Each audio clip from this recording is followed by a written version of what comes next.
بچه‌ها خوب هستیم؟ به یه روز دیگه و یه مصاحبه دیگه خیلی خوش اومدیم. ببین این دفعه اینجا کجاییم؟ قربون همتون. بچه امروز کیو داریم؟ داش شاهینو داریم. داش شاهین خودت معرفی کن داش. آقا مخلصیم. شاهین هستم. پیج اینستاگرام به اسم هخاوری فامیلیم دانش آذری. مخلص شما هستم. مخلصتم، خواهش میکنم. بچه شاهین چون که تایمش خیلی پر بود ما سر صبحی اومدیم وسط ببین ساحل و اینجور چیزا بلاگ بگیم. الان ساعت 9:15 صبح که ما اومدیم مصاحبه. هیچ وقت انقدر صبح زود مصاحبه نگرفتم، ببخشید اگه دیگه چهره ها کمی آره داستانه و اینجور چیزا. و اینکه شاهین جونم بالاخره من وقت داد و فرصت شد بعد از مدت ها من بیام بشینم که باشه. خواهش میکنم عزیزم.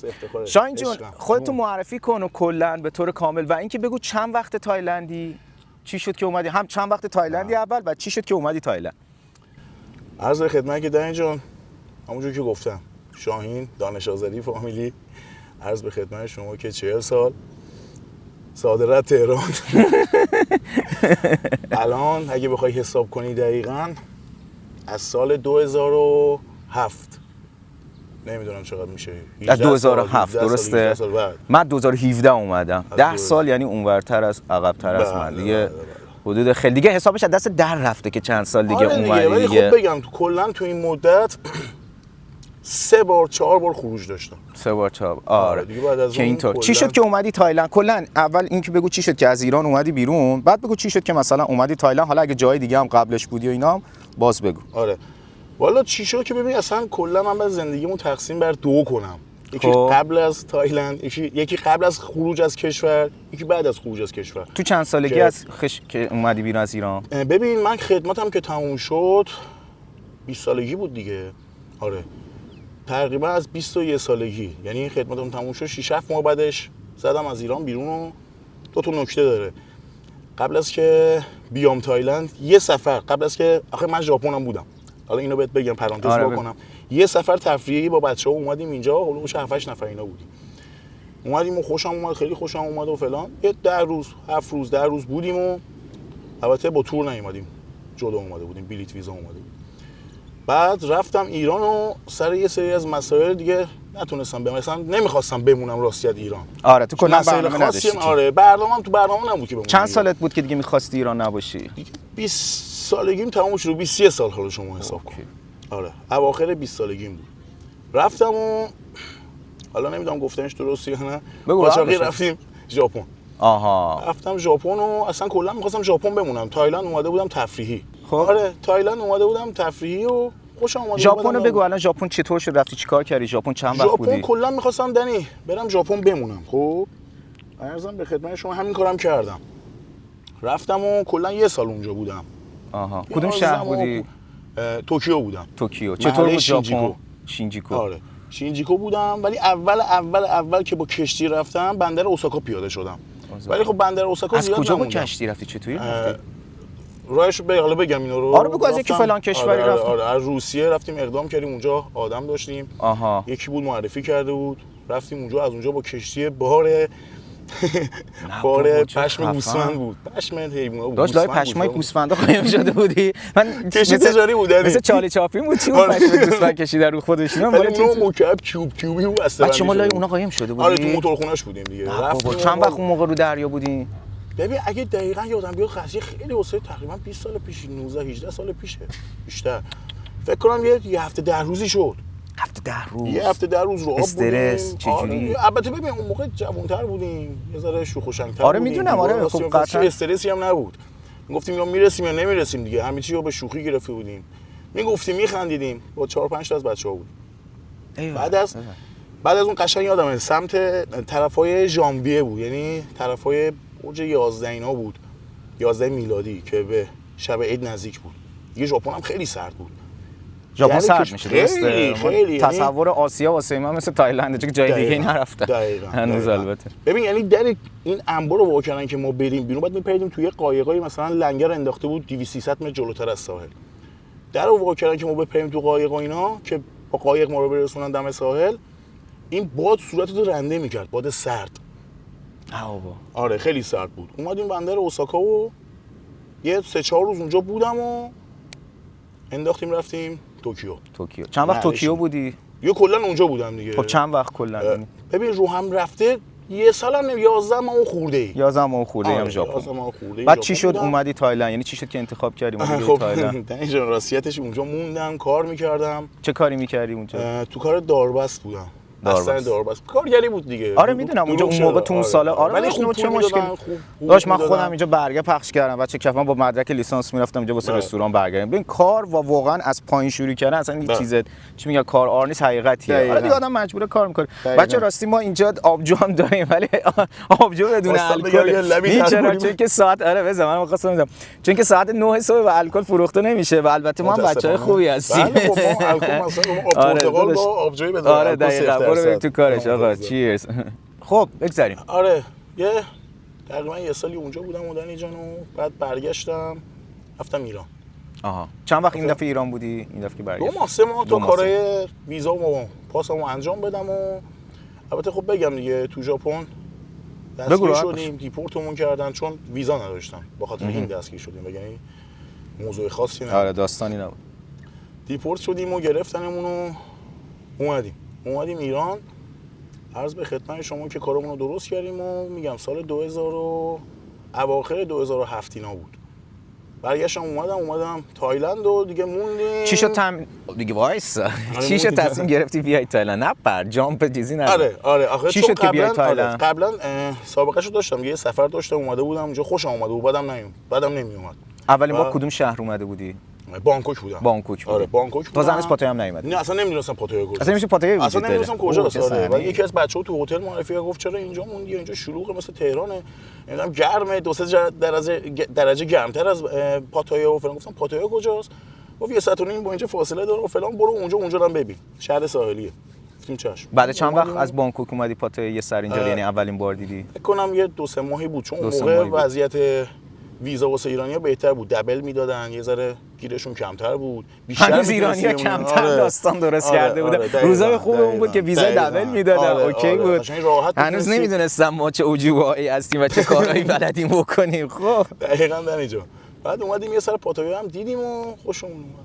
آقا خوشمون اومد دیگه چیکار کنیم؟ دیگه خوشت اومده که تا الان خوشت اومده. اولین بار که اومدی حست الان یادت هست؟ میدونم سخته ها همینجوری که میگم. اتفاقا ببین بعضی چیزا دنی هست تو زندگی از ذهنت نمیره بیرون. آفرین. بگو از اون روزای اولی که اومدی پاتایا چه حسی داشتی؟ ببین من میگم دوباره خورد به سمت سال تحویل و ژانویه و تحویل سال نو میلادی. هوا خنک میشه پاتایا. یه چند درجه خنک میشه. حتی من یادم خیلی از تایلند یه جورایی خنک. دخترها مثلا خیلی از مثلا کسایی که اینجا بومیان مردا و دخترها حالا هر کی که هست خود تایلندی‌ها سویشرت پوشیده بودن. میخندیدیم میگفتیم بابا اینقدر هوا هم سرد نیست که شما سویشرت پوشیدین. اونا عشق سویشرت دارن بعد بهانه‌شو ندارن. توی فیلم‌های آمریکایی می‌بینن اینا میخوان سویشرت هم بپوشن. الان بچه‌ها واسهشون سوال چه تایلندی‌ها سویشرت یا کاپشن می‌ذارن. بخاطر تو فیلم‌ها می‌بینن کاپشن و کلا لباسای زمستونی به نظر خود منم یکمی استایلش باحال‌تر، کول‌تر، مشتی‌تره. حالا درسته بیکینی می‌کینی اینا لختی‌تره ولی دیگه تکراری میشه. ولی موقعی دوست رنگ چرم چیزی بپوشی مثل این فیلم‌ها چه می‌دونم گانگستری و اینا بالاخره دوست دارم. بعد اینا بهونه‌ش اینه یک کمی هوا سرد من برم لباس زمستونیامو بپوشم چون که یه هفته بیشتر حدوداً وقت ندارم. آره بعد میدونی که اینا ژاپنشون رو میذارن استایلشون مثل کره ژاپن دیگه چون اونجا هوا سرده. اونجا هم رسید دارن فالو کنن. مثلا سویشرت به قول خودت بپوشن نمیدونم چکمه بپوشن در صورتی که یه ذره کوچولو خنده‌دار میشه. از این خبرا نیست. دقیقاً. خب بعد دیگه میگم دیگه اومدیم اینجا و موندیم و دیگه موندی دیگه. آره موندم. بچه حالا من یه سری سوالا رو آوردم که چیز از شاهین بپرسم. من اینا تبل بته شاهین هم که ماشاءالله من گفتم شاهین راحت باش که دیگه قشنگ خود واقعی شاهین رو ما ببینیم. بچه شاهین از بچهای دوستای قدیمی منه و خیلی به ما کمک کرده. من متاسفانه تو سال اولی که تایلند بودم شاهین هم بوده و ما همدیگه رو ندیده بودیم. من پاتایا زندگی می‌کردم از شانس بد شانسی من نبود. اینم داستان داره حالا بعدا. آره اینم میریم جلو و اینکه ما بعداً با همدیگه آشنا شدیم و خیلی باحال دیگه الان با همدیگه خیلی وقت رفیقیم. و اینکه قربونت برم عزیزم. خب چی شد اومدی تایلند؟ گفتم چطوری موندگار شدی شاهین جون؟ یعنی چی شد که تونستی بمونی؟ آره میگم دنی جان ببین اون موقع از نظر هم ارزش پولیمون مثلا خیلی از هتل‌ها اصلا 1000 تومانی ایرانو میگرفتن، چنج میکردن. یادم مثلا اکسچنجرها پول ایرانی میگرفتن. اون موقع شنیده بودم ولی نمیدونستم. آره بیشترینش هم 1000 تومانی بود تا اونجایی که تو ذهنم هست. یعنی بیشتر از 1000 تومانی. الان سیگنال به من داد یه ویدیو بسازم راجع به ایران اون موقع، اون وضعیت ایرانی اون موقع. هتل‌ها بالاش پرچم ایران بود. پولشو میگرفتن. بعد خیلی اوضاع بهتر بود. مثلا اون موقع مثلا ببین ویزا پاس تو میدادی با تقریبا 15000 بات تا اونجایی که ذهنم یاری میکنه. واسه ویزای یه ساله میزدن دانشجویی. خیلی شرایط فرق می‌کرد. خیلی شرایط فرق می‌کرد. خب همین باعث میشه که ایرانیای زیادی بیان و بمونن و من شنیدم این راسته عربا همه ایرانی بودن. رستوران داریوش و شهرزاد و فلان و ولی خب الان دیگه هیچی نیست. الان هیچی نیست. الان دیگه واقعا شده خیابون عربا. الان اصلا از اون حالت عربا هم در اومده شده هندی و ترکی. خب پاتایا من دیدم یه سیکلی داره. یه موقعی دست ایرانیاست، یه موقعی دست عرباست، یه موقعی دست هندیاست، یه موقع دست چینیاست. الان دور هندیاست اگه اشتباه نکنم. آره. البته این اواخر هم ببین ترکیه به خاطر شرایط اقتصادیش اون وضعیتش یه ذره ریخته به هم، ترکان دارن اینجا زیاد میشن. همون خیابون عربایی روسا هم دارن زیاد میشن به خاطر شرایط کشورش، به خاطر شرایطی که بعد این میاد رو میکنه. یه موقعی فرصت میده خب از اونها پول گرفتیم حالا ببین یه آپشنایی هم به اونها میده که بتونن بیشتر یه کمی شما بیاد حالا پول بده، حالا ایرانی‌ها پول بدن، حالا اینه. پس بچه‌ها منتظر باشید احتمالاً دوباره میچرخی میاد روی ما ایرانی، حالا شاید در آینده. امیدوارم. آره قربونت برم. میگم سوال بعدیمون اینه که چطوری تو اینجا موندگار شدی و چطوری حالا اگه دوست داشتی میتونی راجع ویزات بگی و راجع به کارت من بیشتر میخوام چطوری کارت اینجا زندگیتون اینجا شروع کردی. آره دنیا جان ببین دو تا قضیه هست من بهت بگم. ببین میگم اول که شرایط موندن ایرانی‌ها اینجا خیلی راحت تر بود. خب درسته. با خیلی مبلغ کمی ویزا بزنی راحت بتونی بمونی. بعد نیست که بیزینس‌های ایرانی‌ها اینجا زیاد بودن، راحت هم میتونستی کار پیدا کنی واسه کسی که اومده بود دنبال کار. چه کارایی بود مثلا اون موقع میشد؟ ببین کارایی که بود روک یا رستوران بود یا کلاب. یا کلاب، رستورانداری کلاب بود. دیگه کارهای خدماتی بیشتر. کارهای خدماتی. کارهای خدماتی. ببین من خودم یه مدت اینجا بودم، خب چون از ژاپن اومده بودم یه مقدار پول داشتم. درسته. بگم مبلغش چقدر بود؟ آره بگو. آره. ببین هولوشه مثلا تازه اونجا یکی از درای دیپورت شدنمون بود که با چند تا از ایرانی‌ها یه دونه اتاق گرفته بودیم، همون کاری که همه میکنن. آره. ارزون در بیاد چون ژاپن خیلی گرونه. ولی حقوقش خوبه. اتاق گرفته بودیم و حساب بانکی که نداشتیم، کلا قاچاق بودیم دیگه بدون ویزا و آره همینجوری داشتیم زندگی میکردیم، پول در میآوریم. ما شب به شب میومدیم پولامون رو میذاشتیم، هر کسی یه قسمت اتاقو موکتای به این کلوفتی داشت. اصلا سیستم ژاپن 20 سال پیش بله اصلا خیلی جالب بود، کشور عجیب غریبی بود. میذاشیم زیر حالا به قول یارو گفتنی زیر لاحاف، زیر موکت، زیر هر چی که بود روش میشستیم، هر کسی یه قسمت انتخاب کرد. من یه شب اومدم دیدم آقا پولای من نصفش نیست. یه ذره با بچه‌ها مشکل خوردیم و فلان، پلیس ریخت و اونو گرفت. 2 نفر از بچه‌ها موندن و بقیه هم دیپورت. خیلی محترمانه هم دیپورت کردن، نه اینکه مثلا بگیرن ببندن فلان. خیلی آدمای خوبی ان. عرض به خدمت شما که میگم از اونجا که اومده بودم یه 2 ماه 3 ماه ایران بودم، یه چند وقت ایران بودم، اومدم اینجا خب پول داشتم. بالاش مثلا 2-3 میلیون بعد پول داشتم. احتیاجی به کارگری کردن و جای کار بگرده و این تو چیزا نداشتم. پس قشنگ جیب پرپول بودی روزای اول، حال خوب و مشتی و به خودم میرسیدم در اینجا. میدونین ببخشید من تای سیگار انداختم، نه گذاشتیم اونجا که بعداً بریم فردا، من خودم چشم بهش هست. آره دمت گرم. فدات شم. بعد دیگه سر فرصت موندیم گشتیم، یه ذره به خودمون رسیدیم، گفتیم یه ذره از اولین کاری که پیدا کردی، آره چند وقت طول کشید که اولین کارت پیدا کردی و اولین کارت چی بود؟ من همینو بهت بگم، من دوباره یه سری خروج زدم به ایران، یعنی ورود زدم به ایران سر اینکه یکی از دوستام یه پیشنهادی داد و حالا رفتیم پیش خانواده بودیم، یه چیزی تو مایه‌های ارثیه ولی ارثیه نبود، ولی خب یه پولی بود که دستم اومد و تقریبا طرفای 17-18 میلیون بعد شد. ارزش داشت پول ما، به خدا پول ما ارزش داشت. اون موقعی که من اینجا بودم بعد 24 تا تک تومن بود. تک تومن بود. خب این مبلغ یعنی با یه مبلغ کم ایرانی اینجا پول زیادی از بهت میشد. حالا اوکی، یعنی من اون موقع میتونستم به قول خارجی‌ها ناو میک سنس، حالا معنی میده. خب با یه پول قلمبه‌تر برگشتیم و دیگه کلا که میگی کار چیکار کردی، کینگ آف پاتایا ریسپکت آقا.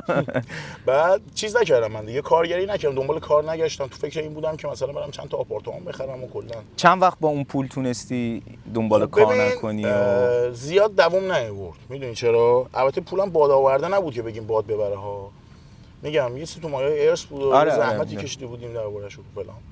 میگم زیاد دوام نیاورد. چرا؟ برای اینکه ازدواج کردم. یه خانومی خورده پستم و بالاخره ازدواج کردم و یه سال نشد. چند وقت پیش ازدواج کردی؟ سال 2009 بود. حدودی میتونی بگی مثلا حدودای خودت متولد سال 2010 بابا دخترم داری. ایول.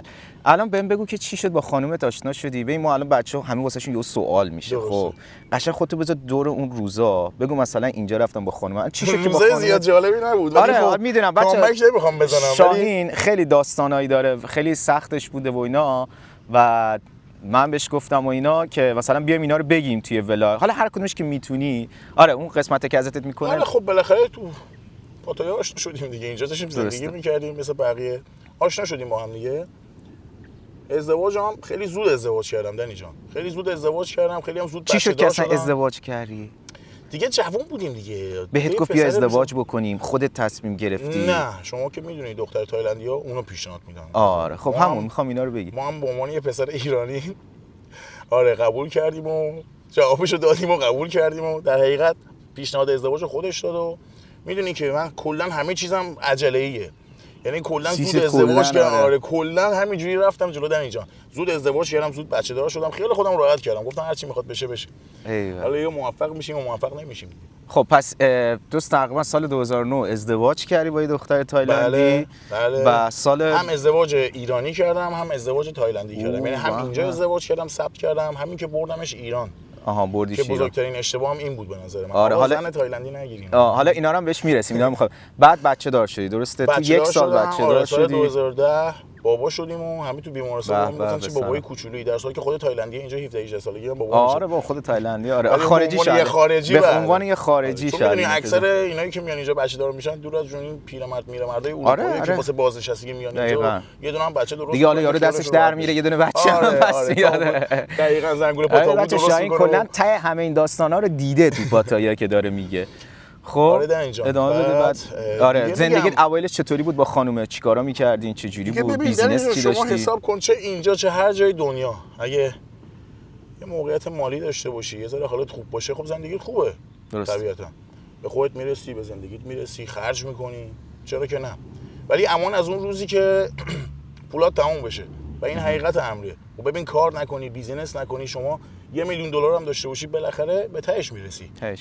مخصوصا اگه یه زن تایلند، حالا نمیگم تایلندی، یه خانوم باشه که مثلا زیاد همراه نباشه. چون من می‌خواستم در اینجا با اون پولا برم چند تا آپارتمان بخرم، کلا بدم اجاره و راحت بهترین بیزینس. هیچ کاری هم دیگه نکنم. ولی خب نشد دیگه. خرج کردیم یه سری زمین خریدیم تو شهرستان این خانوم. یه مقدار سین صوت که میدونی شیربها دارن، اینا رسم دارن. یه پول خیلی اولمبه‌ای دادم به مادر خانم سابقم. چند تا زمین باغ موز و فلان اینطور چیزا خریدیم و هم به نام اونوریا. چون که اینجا نمیتونی لندو نمیتونی اون بکنی. بله نمیتونی. بعد دیگه مجبور بودی به اسم خانومت. مجبور که دوست داشتم اصلا دیگه. آره حتی اون موقع هم آره. حالا کلی میگم به طور قانونی منظورمه. بله به طور قانونی مجبور آدم اسم خانومش اون که هیچی. اگه مجبورم یعنی اگه به نام هم میشد باز نمیکردم. می‌خواستم بخرم بدم بخوام دیگه بالاخره. اون موقع می‌خواستی بدی اصلا به خانومت. بابا چه پسر واقعا گل دوست داشتنی. یعنی خانومت اون موقع آره میدونم. خانومت اون موقع به بله پسری از من حالش بهتر اون بود. آره چه خوب میدونسته چه خبره. آره در اینجا. بعد همین شد و چند سال با هم بودین؟ شد 10-11 سالی شد. 10-11 سال با هم. آره چند سالش خوب بود؟ چند سالش داستان بود؟ 6-7 سال اولش خوب بود، بقیه‌اش دیگه رفت تو داستان که دیگه مجبور شدیم بریم چیکار کنیم. خب حالا برگردیم، خیلی نمیخواد. آره میرسیم به اونجاشم. آره برس. حالا چی شد که پول تموم شد؟ برگردیم به اونجایی که پول تموم شد. بعد چند وقت از ازدواجتون پول حدوداً تموم شد؟ بعد چند سال مثلا؟ 5 سال اینا. بعد 5 سال دیگه اون پول خیلی استقامت، خیلی مقاومت کردم. یعنی 5 سال کار نمی‌کردی؟ نه. بعد می‌دونی جان یه جوری بود که از کامیونیتی ایرانیان به دور بودم. آره درست. چون روش بگم یه وقت سوء تفاهم نشه. وقتی ببین کار نمی‌کنی، شغلی نداری، پولم داری، خب دلیل نداره که مثلا رفته بودم تو حاشیه کلا. کم کم پول تموم شد و افتادیم به فکر کار. خب دیگه اینجا میدونی دیگه کار بخوای بکنی کارگریه. درسته. بعد بری دنبال کارگری. بعد روزگار رایس بودی و حالا رفتیم تو فال اصطلاحاً. خیلی دیپ فال. عرش بودی و حالا ببخشید جسارتاً به کلام میگم قراره بیایم سمت فرش. خیلی یه سقوط آزاد خفن کردیم. خب با مخ اومدیم پایین. نه دیگه تو بلدی جمعش که. خب بگو حالا برو برسیم آره ببینیم چی شد. تو کلاب کار کردیم. تو کلاب چه کلابی یادته؟ ایرانی خارجی؟ آره کلاب ایرانی پارسیان. تو پارسیان. آره. پارسیان فکر کنم خیلی از بچه‌ای که تایلند اومدن با پارسیان خاطره دارن. خود منم من اونجا دیدن و خیلی آره خیلی هم بچه فکر کنم شاهین دیدی، حتی خود منم یه جورایی دیده بودم ولی متوجه نبودم. آره دقیقاً دیگه اونجا هم یه چند وقتی بودیم و خورد به دوران کووید و وایسا چند وقت تو پارسیان بودی؟ طرفای 3 سال بودم دنیجا. 3 سالم تو پارسیان بود. چیکار می‌کردی پارسیان؟ اوردر می‌گرفتیم، بالا تو کلاب کار می‌کردیم دیگه، اوردر می‌گرفتیم، حالت سرویس دهی. چند ساعت روزی حدوداً کار می‌کردی یادته؟ آره از ساعت 11 شب کلا باز می‌شد، بعضی موقع تا ساعت 7 صبح، چون ایرانی زیاد بود، مسافر زیاد بود، مشتری زیاد بود. داستانی بود واسه خودش نه. آره شبای منم خودم خب بالاخره منم اون پیش بغل شما فلکس من کار می‌کردم. آره منم موقع هممون تو کلاب کار کردیم، بالاخره تو کلاب کار کردیم. اینجا اگه بخوای کار کنی یکی از گزینه‌هاست. درسته. آره راحت هم میتونی کار کنی. خب اینم صاحبش ایرانی بود خوشبختانه یا متاسفانه. آره حالا هر چی. بله اونجا بودم و تا زد و کووید اومد. سال 2020 بود مارچ بسته شد کلا لاک داون. بعد همون موقع هم که کلا کار تموم شد و کووید اومد با خانومم به داستان خوردم دیگه تقریبا از سال 2020 نگهش داشت. بچه قشنگ الان آفتاب دیگه اومد، من نمیدونم یه جابجایی کنیم. آره باید جابجا کنیم چون که خب بچه ما از آفتاب فرار کردیم اومدیم ولی یه زاویه بهتر که الان دریا و اون کشتی‌ها و اون چیزا اگه ببینید پشتمونه و اینا، و اینکه امروز نیستش که خانم کارگردان پشت دوربین باشه دیگه. اگه ببخشید تاریکی روشنی چیزی هست من باید خودم اینجا همه کارا رو جلو ببرم، مثلا باید میکروفونم نگاه بکنم اینا. آره خب رسیدی به جدایی نادر از سیم، جدایی نادر از باقر. رسیدی به زمان کووید یعنی جان. خب اول که یه لب تر کنیم. آره بزن چیز بزن بچه. این تبلیغات نیست، این ایف یه دونه آب نارگیل خیلی خوبه پیشنهاد میشه دیگه. نوش جان. آره قربونت برم. آره دنی جان رسید به سال 2019 که تموم شد 2020 تقریبا مارچ که کلا همه جا لاک داون کردن و بستن و قرنطینه کردن. ما هم بیکار به مشکل خوردیم با خانومه، پول نبود که میدونی دیگه پول نباشه همه به مشکل میخورن. بعد چند وقت زندگی مشترکتون به این داستان خورد؟ دیگه بالای 10-11 سال بود دیگه.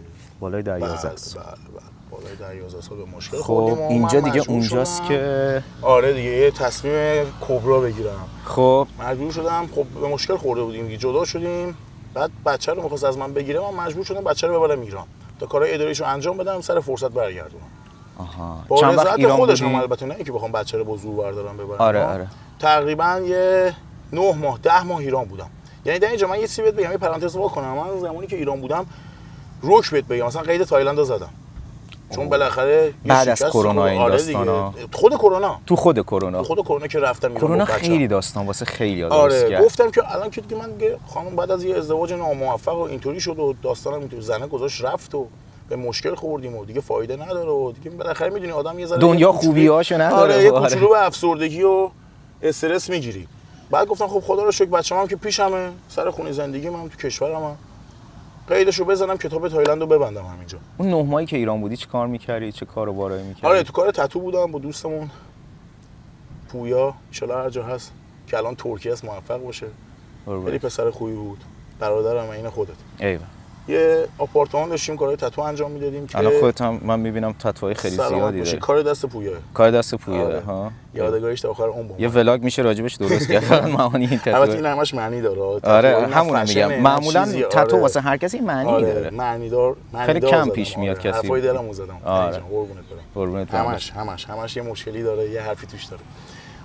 بعد یکی از دلایلی که دوباره از ایران زدم بیرون همین بود اینجا. ببین من هولوش 9 ماه 10 ماه ایران بودم، کار تتو انجام میدادیم دیگه. درسته. با این رفیقمون انقدر اومدن ما رو اذیت کردن، انقدر ریختن.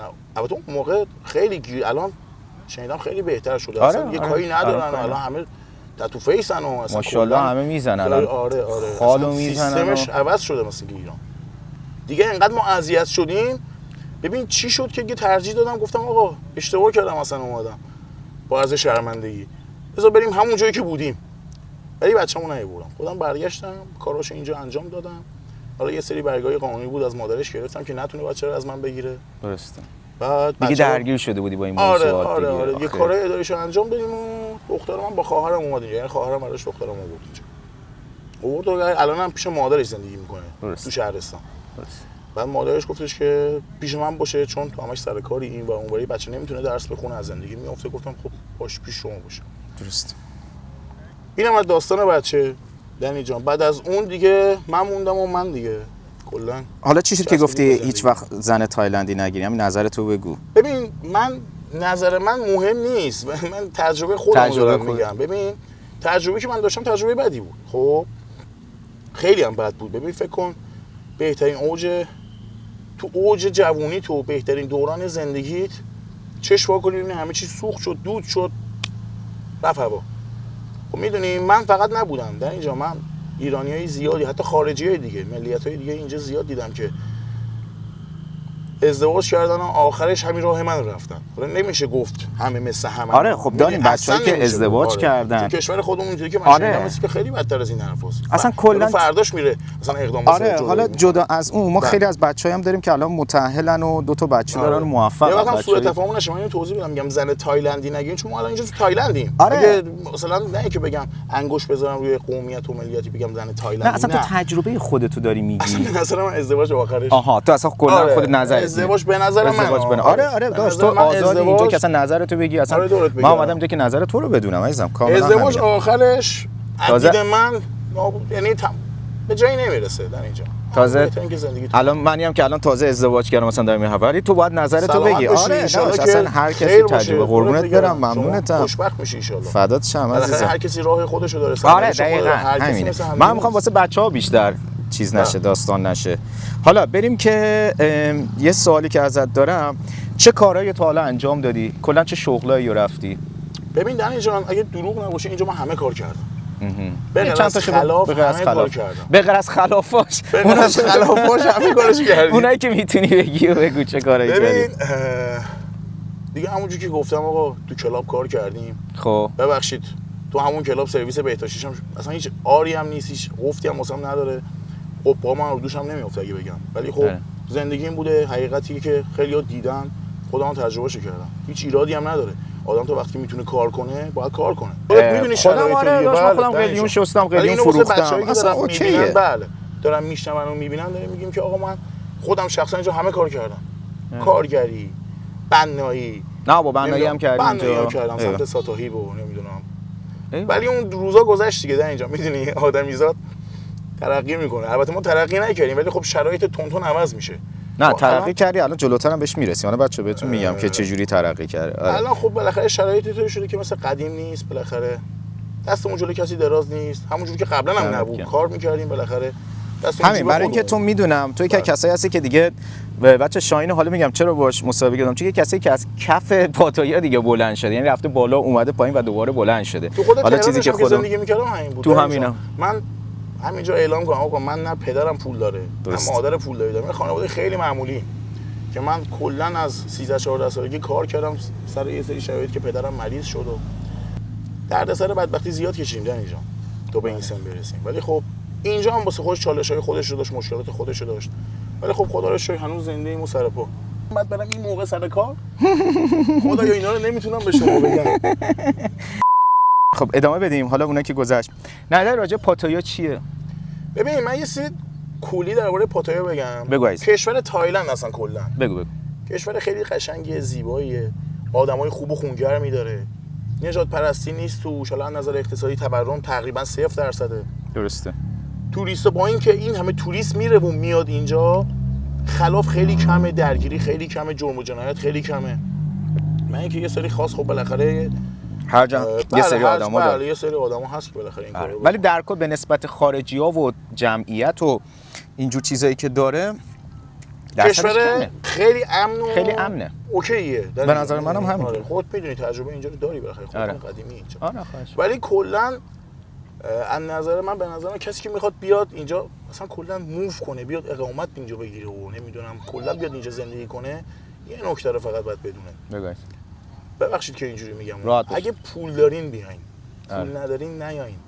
چون اینجا فقط از راه سرمایه‌گذاری میتونین پول در بیاریم. مخصوصا این چند وقته که دیگه بیزینس ایرانی بله. نداریم متاسفانه، دیگه مثل اون موقع کلاب ایرانی نیست، بله. ایرانی کمتر بله. میاد. بله. خیلی سخته که با شغلای سطح پایینی مثلا حالا سطح پایین که منظورم با شغلای معمولی تری مثلا شاید دم رستوران ایستادن، دم کلاب ایستادن و من خودم با برگ پخش کردن رستوران شروع کردم. هممون شروع کردیم، همه کاری کردیم. ولی اینجا فقط انقدر باید پول بیارین که بتونین سرمایه گذاری کنین، خودتون درآمد خودتون رو داشته باشین. و سرمایه گذاری هم باید حواستون باشه، چون که به این راحتی نیست. باید بدونی کجا سرمایه گذاری کنین، چیکار باید بکنین، یه مشاوره خوب باید بگیرین. در غیر این صورت به نظر من نیاین، چون هر چی دارین از دست میدین. دقیقاً. نه فقط تایلند، همه جا کلا. تایلند بیشتر. آره. خب سوالی که میپرسم، اگه برگردی عقب بازم تایلند رو انتخاب میکنی؟ چجوریه؟ چرا اگه انتخاب میکنی؟ اول که انتخاب میکنی؟ انتخاب میکنم. میدونید اینجا چرا؟ چون شرایط، حالا نمیخوام سیاسی حرف بزنم فلان، ولی شرایط کشور ما شرایط جالبی نیست. درسته. من صحبتم اینه که تایلند رو انتخاب میکنی. اگه تایلند رو انتخاب میکنی چرا؟ یعنی بیشتر راجع به تایلند میخوای صحبت بکنی. درسته. ببین من به عنوان ایرانی خوب میگم آدم از شرایط کشورش و خودش و همه چیزشو بسنجه دیگه. آره بازم تایلند رو انتخاب چرا؟ البته یه پرانتز وا کنم من اگه میتونستم ژاپن بمونم خب ژاپن میموندم. درسته. ولی متاسفانه نتونستم. دیپورت شدم و داستانای خودشو داشت و ولی خب حالا تایلند، چرا تایلند رو انتخاب میکنی اگه دوباره برگردی بازم به چند سال پیش؟ چرا؟ با این همه اتفاقات. الان گفتم تورم نداره، آدمای خوبی داره، خونگرمن، نجات پرستی نداره، ثبات اقتصادی داره. یه کشوریه که راحت میتونی توی زندگی کنی. درست. نسبت به کشور ما ارزان‌تره. کشور اوکیه، کشور خوبیه. چرا که نه؟ درست. چرا که نه؟